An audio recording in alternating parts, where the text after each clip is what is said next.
આજે chapter number 1 ભાગીદારી વિષય પ્રવેશ એકાઉન્ટમાંથી આપણે સ્ટાર્ટ કરીશું. આ ચેપ્ટરનું વેઇટેજ છે આપણું 4 માર્ક્સ, જેમાં 1 માર્ક્સનો MCQ અને 3 માર્ક્સનો ટૂંકો દાખલો પૂછાશે.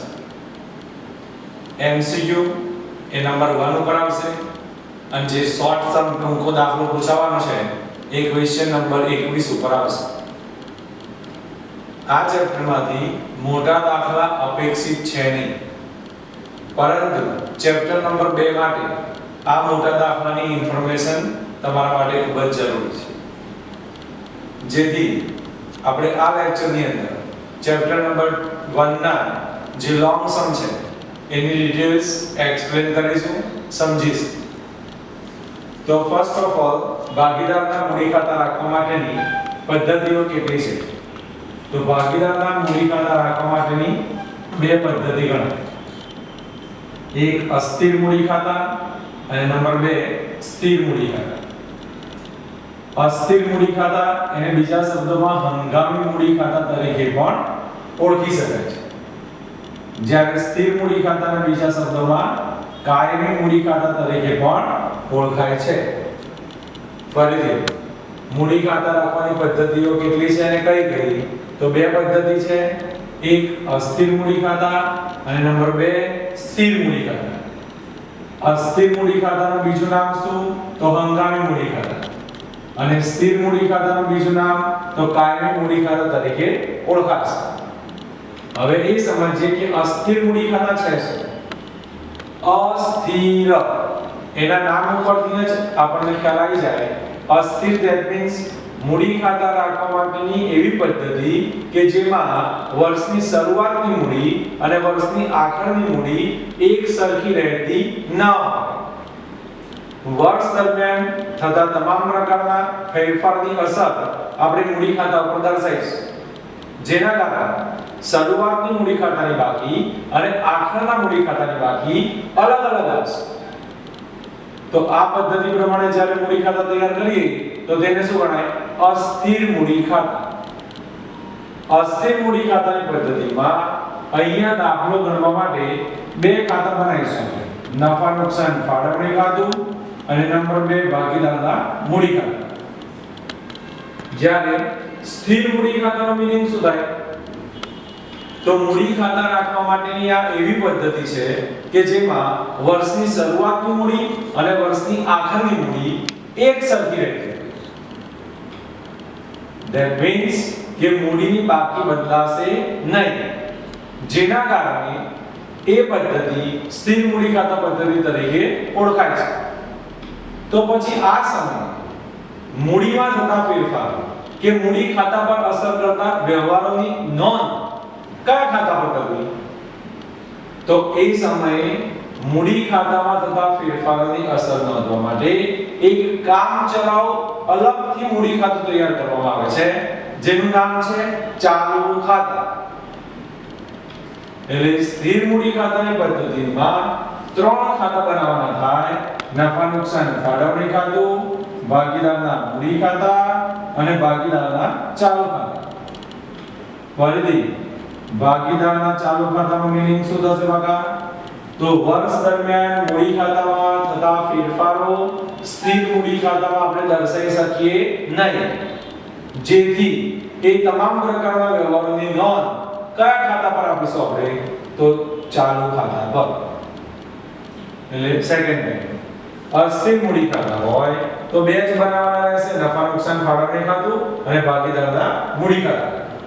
જ્યારે સ્થિર અથવા કાયમી મૂડી ખાતાની પદ્ધતિ હોય તો નફા નુકસાન ફાળવણી ખાતું, ભાગીદારના સ્થિર મૂડી ખાતા અને ભાગીદારના ચાલુ ખાતા, આ 3 વસ્તુ બનાવવાની રહેશે. હવે પ્રશ્ન એ રહેશે કે દાખલામાં આપણને ખબર કેવી રીતે પડશે કે સ્થિર મૂડી ખાતા છે કે અસ્થિર મૂડી ખાતા છે? તો આપેલ દાખલાની રકમ આપણે વાંચીશું. જ્યારે દાખલામાં સ્થિર મૂડી ખાતા અને ચાલુ ખાતા આ બંનેની બાકી આપી હોય ત્યારે મૂડી ખાતા સ્થિર પદ્ધતિએ તૈયાર કરવાના છે તેમ માનવામાં આવશે. જો દાખલામાં ચાલુ ખાતાની કોઈ ઇન્ફોર્મેશન ન આપી તો તે સમયે અસ્થિર મૂડી ખાતાની પદ્ધતિ છે તેમ માની અને હિસાબની નોંધ કરવાની રહેશે. એટલે આપેલી માહિતી ઉપરથી આપણે નક્કી કરીશું કે મૂડી ખાતા અસ્થિર રાખવાના છે કે સ્થિર રાખવાના છે. હવે હિસાબની ચોપડી નોંધ કેવી રીતે કરીશું? તો નફા નુકસાન ફાળવણી ખાતું, ભાગીદારના અસ્થિર મૂડી ખાતા તૈયાર કરેલા હશે આપણે. જો સ્થિર મૂડી ખાતા હશે તો મૂડી ખાતા અને ચાલુ ખાતા તૈયાર કરેલા હશે. અહીંયા તમને પેરેગ્રાફ વાઇઝ ઇન્ફોર્મેશન આપી હશે. એ ઇન્ફોર્મેશન રીડ કરવાની છે, વાંચવાની છે અને એ સમજી અને એની અસર હિસાબી ચોપડે દર્શાવવાની છે. તો ફર્સ્ટ ઓફ ઓલ પહેલા કાચા સરવાળાની વિગત, ધેટ મીન્સ પેરેગ્રાફમાં જે માહિતી આપેલી છે એમાંથી અમુક વિગત એવી હશે કે જેની એક જ અસર થશે, જેને આપણે કાચા સરવાળાની વિગત તરીકે ઓળખી લઈશું. એટલે કાચા સરવાળાની વિગતની એક જ અસર નોંધાય. જેમાં નંબર 1 ભાગીદારના મૂડી ખાતાની બાકી દાખલામાં આપેલી હશે. ભાગીદારના મૂડી ખાતા લાઈફ ટાઈમ જમા બાકી બતાવતા હોય બકા. કઈ બાકી હોય એની? જમા બાકી. તો આ મૂડી ખાતાની જે જમા બાકી હતી એની નોંધ ક્યાં થાય? તો ભાગીદારના મૂડી ખાતાની જમા બાજુ ઉપર બાકી આગળ લાવ્યા તરીકે દર્શાવવાનું રહેશે. ફરીથી ભાગીદારના મૂડી ખાતાની હંમેશા જમા બાકી હોય, જેથી એ મૂડી ખાતાની જમા બાજુ ઉપર બાકી આગળ લાવ્યા તરીકે દર્શાવાશે. નંબર 2 ભાગીદારના ઉપાડ ખાતા આપ્યા છે બરાબર. ઉપાડની હંમેશા ઉધાર બાકી હોય. આ ઉધાર બાકી એ ઉધાર બાજુ ઉપર જ દર્શાવાશે. ક્યાં આગળ ઉધાર બાજુ બતાવીશું આપણે? તો મૂડી ખાતાની ઉધાર સાઈડ અથવા ચાલુ ખાતાની ઉધાર સાઈડ દર્શાવવાનું થાય. હવે મૂડી ખાતાની ઉધાર સાઈડ ક્યારે નોંધાય? તો જ્યારે અસ્થિર મૂડી ખાતા હોય ત્યારે મૂડી ખાતાની ઉધાર સાઈડ જ નોંધાશે. પરંતુ જો દાખલામાં ચાલુ ખાતાની માહિતી આપી હોય તો એ સમયે મૂડી ખાતા શું ગણાય? સ્થિર. તો ઉપાડની રકમ મૂડી ખાતામાં ના જાય, એ ચાલુ ખાતાની ઉધાર બાજુ દર્શાવવાની રહેશે. Next ભાગીદારની loan. ભાગીદારે પેઢીને લોન તરીકે નાણાં આપ્યા હોય તો એ પેઢી માટે દેવું છે, જે જમા બાકી દર્શાવતું હશે. આ લોન પાકા સરવૈયામાં મૂડી દેવા બાજુ દર્શાવવાની થાય. પણ અહીંયા આપણે પાકો સરવૈયો તૈયાર કરતા ન હોવાના કારણે એની કોઈ અસર આપણા આ ચેપ્ટરની અંદર થશે નહીં. નેક્સ્ટ ચોખ્ખો નફો આપ્યો હશે. ચોખ્ખા નફાની હંમેશા કઈ બાકી હોય? તો જમા બાકી. જે ક્યાં દર્શાવાશે? તો નફા નુકસાન ફાળવણી ખાતાની જમા બાજુ પર બતાવવામાં આવશે. ફરીથી ચોખ્ખો નફો આપ્યો છે દાખલામાં, એની હંમેશા જમા બાકી હોય બકા. જે ક્યાં જાય? તો નફા નુકસાન ફાળવણી ખાતાની જમા બાજુ પર બતાવીશું. કદાચ ચોખ્ખા નફાની જગ્યાએ જો દાખલામાં ચોખ્ખી ખોટ આવી હોય તો ચોખ્ખી ખોટની હંમેશા કઈ બાકી હોય? તો ઉધાર બાકી. અને ઉધાર બાકી ક્યાં દર્શાવાય? તો નફા નુકસાન ફાળવણી ખાતાની ઉધાર બાજુ પર દર્શાવવાની થાય. એટલે ચોખ્ખી ખોટ અથવા ચોખ્ખો નફો બેમાંથી કોઈ એક વસ્તુ આપેલી હશે. ફરીથી ચોખ્ખો નફો આપ્યો હોય તો નફા નુકસાન ફાળવણી ખાતે જમા દર્શાવીશું, અને જો ચોખ્ખી ખોટ આપી હોય દાખલામાં તો એ નફા નુકસાન ફાળવણી ખાતાની ઉધાર બાજુ દર્શાવવાનું થશે. ત્યારબાદ ચાલુ ખાતાની બાકી આપી શકાય. ચાલુ ખાતાની બાકી ફિક્સ ના હોય. ચાલુ ખાતાની જમા બાકી પણ કહી શકે, ઉધાર બાકી પણ. જમા બાકી આપી હોય તેની નોંધ ચાલુ ખાતાની જમા બાજુ પર લખાશે. બાકી અને ઉધાર બાકી આપી હોય તો તે ચાલુ ખાતાની ઉધાર બાજુ પર દર્શાવાશે. બાકી આગળ લાવે. જે બાકી આપ્યું હોય એ પ્રમાણે આપણે ચાલુ ખાતામાં એની નોંધ કરીશું. તો આ 1 થી 5 સુધીની જે માહિતી હતી એ એક જ અસર દર્શાવશે, એની બીજી કોઈ અસર થશે નહીં. હવે હવાલા અંગેની વિગત આપી છે. હવાલા અંગેની વિગતની બે અસર થાય બકા. કેટલી અસર થશે? હવાલાની ઓછામાં ઓછી બે અસર થાય. તો કઈ વિગત એ હવાલાની અસર તરીકે નોંધાશે? તો એમાં નંબર 1 ભાગીદારની મૂડી પર વ્યાજ આપવાનું કીધું હશે. મૂડી પર વ્યાજ. પેઢી ભાગીદારની મૂડી પર વ્યાજ ચૂકવશે, જેથી પેઢી માટે શું બનશે? ખર્ચ. અને ખર્ચ હોવાના કારણે નફા નુકસાન ફાળવણી ખાતે ઉધાર થશે અને ભાગીદારના મૂડી અથવા ચાલુ ખાતે જમા દર્શાવવાનું થાય. તો મૂડી પર વ્યાજ એક અસર આપીશું આપણે નફા નુકસાન ફાળવણી ખાતાની ઉધાર બાજુ, જ્યારે બીજી અસર ભાગીદારના મૂડી અથવા ચાલુ ખાતાની જમા બાજુ પર દર્શાવવાની થશે. અસ્થિર મૂડી ખાતા હોય તો મૂડી ખાતાની જમા બાજુ જશે. જો સ્થિર મૂડી ખાતા આપણે હશે દાખલામાં તો મૂડી પર વ્યાજની અસર ભાગીદારના ચાલુ ખાતાની જમા બાજુ દર્શાવવાની થશે.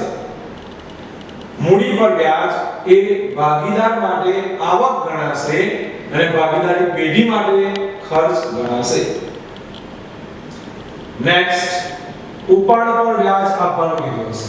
ઉપાડ પર વ્યાજ, ઉપાડ પર વ્યાજનો હવાલો આપ્યો હોય તો ઉપાડ પર વ્યાજ એ ભાગીદાર ચૂકવશે, જ્યારે પેઢી એ ભાગીદાર પાસેથી વસૂલ કરશે. જેના કારણે ભાગીદાર માટે ઉપાડ પર વ્યાજ એ ખર્ચ ગણાય અને પેઢી માટે શું બનશે? આવક. તો એની અસર ક્યાં છે? તો ભાગીદાર માટે ખર્ચ હોવાના કારણે ભાગીદારના મૂડી ખાતા અથવા ચાલુ ખાતાની ઉધાર બાજુ દર્શાવવાનું થાય.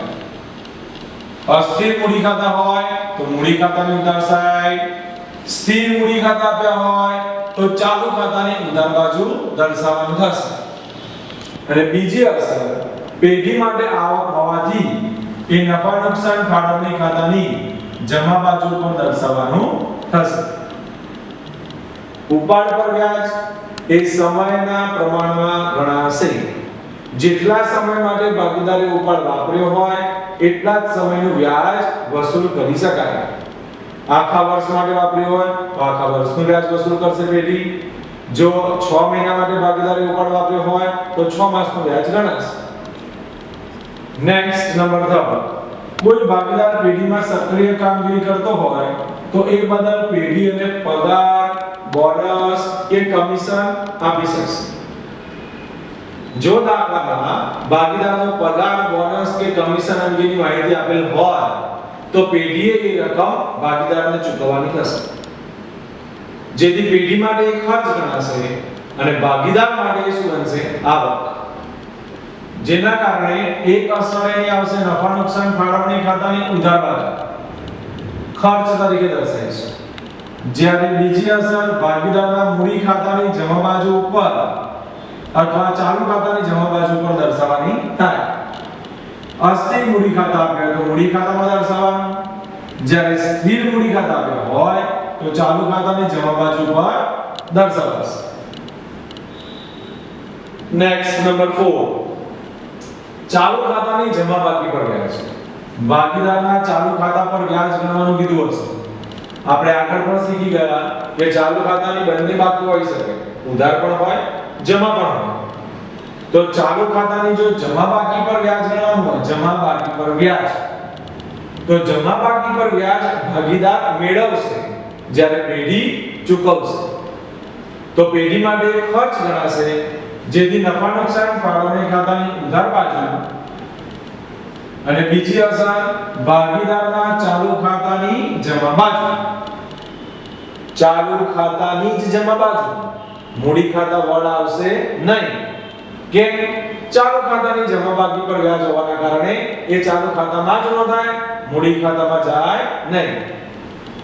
એટલે સેકન્ડ લાઈન, ચાલુ ખાતાની જમા બાકી પર વ્યાજ ચાલુ ખાતે જમા બાજુ નોંધીશું આપણે અને બીજી અસર નફા નુકસાન ફાળવણી ખાતે શું કરી દઈશું? ઉધાર. જ્યારે ભાગીદારના ચાલુ ખાતાની ઉધાર બાકી પર વ્યાજ ગણવાનું કીધું, ઉધાર બાકી પર વ્યાજ, ઉધાર બાકી પર વ્યાજ ભાગીદાર ચૂકવશે અને પેઢી વસૂલ કરશે, જેથી ભાગીદાર માટે ખર્ચ હોવાના કારણે ભાગીદારના ચાલુ ખાતાની ઉધાર બાજુ એક અસર આપવાની થશે, જ્યારે બીજી અસર નફા નુકસાન ફાળવણી ખાતાની જમા બાજુ પર નોંધાશે. કેમ? કારણ કે પેઢી માટે શું બનશે? આવક. એટલે ચાલુ ખાતાની બાકી પર વ્યાજ કીધું હોય દાખલામાં તો આપણે ચેક કરવાનું બગા જમા બાકી હોય અથવા ઉધાર બાકી હોય ફરીથી લાસ્ટ ટાઈમ જમા બાકીનું વ્યાજ ચાલુ ખાતામાં જમા જ થશે અને નફા નુકસાન ફાળવણી ખાતે ઉધાર થશે. જ્યારે ઉધાર બાકીનું વ્યાજ ચાલુ ખાતામાં ઉધાર જ થાય અને નફા નુકસાન ફાળવણી ખાતામાં જમા થશે. ત્યારબાદ નંબર 6, ધંધાકીય એકમ જે પણ નફો કરતો હોય એ બધો નફો ક્યારેય ભાગીદારો વચ્ચે વહેંચી દેતી ના હોય પેઢી. ભવિષ્યની અનિશ્ચિતતાને ધ્યાનમાં રાખી નફામાંથી અમુક રકમ અનામત ખાતે ટ્રાન્સફર કરવાનું કીધું હશે. સામાન્ય અનામત ખાતે લઈ જવાનું કીધું હોય, મકાન ફંડ ખાતે લઈ જવાનું કીધું હોય, બની શકશે. તો એ અનામતમાં જ્યારે રકમ લઈ જવાની હોય તો પેઢીના નફામાં ઘટાડો ન થાય, જેના કારણે એક અસર નફા નુકસાન ફાળવણી ખાતાની ઉધાર સાઈડ અસર. બીજી અસર એ અનામત ખાતે જમા થાય અને અનામત એ પાકા સરવૈયામાં મૂડી દેવા બાજુ પર દર્શાવેલો હોય. તો જો જૂનું કોઈ અનામત આપ્યું હોય તો એમાં એ રકમ પ્લસ થશે અથવા અલગથી આપણે મૂડી દેવા બાજુ પર દર્શાવીશું. તો અનામત ખાતે ફાળવણી કરવાની કીધી હોય એક અસર નફા નુકસાન ફાળવણી ખાતાની ઉધાર બાજુ અને બીજી અસર પાકા સરવૈયામાં મૂડી દેવા બાજુ અનામતમાં ઉમેરાશે. એટલે અહીંયા આપણે પાકો સરવૈયો બનાવતા ન હોવાના કારણે એક જ અસર આપીશું નફા નુકસાન ફાળવણી ખાતાની ઉધાર બાજુ. બીજી અસર થશે નહીં. વાર્ષિક હિસાબ તૈયાર કરતા હોઈએ તો બીજી અસર થાય. અહીંયા પાકો સરવૈયો નથી એટલે બીજી અસર નોંધાશે નહીં. ત્યારબાદ નફા નુકસાન ફાળવણી ખાતું બંધ કરવામાં આવશે. તો તમારે ચેક કરવાનું કે જમા સાઈડનો સરવાળો વધારે થયો લાગે છે કે ઉધાર સાઈડ. માની લો જમા બાજુનો સરવાળો વધારે થતો હોય અને ઉધાર બાજુ ઉપર તફાવત આવતો હોય તો તે ઉધાર બાજુ પર આવતા તફાવતને વહેંચણી પાત્ર નફા તરીકે ઓળખાશે. આ વહેંચણી પાત્ર નફો ભાગીદારો વચ્ચે તેમના નફા નુકસાનના પ્રમાણમાં વહેંચાય.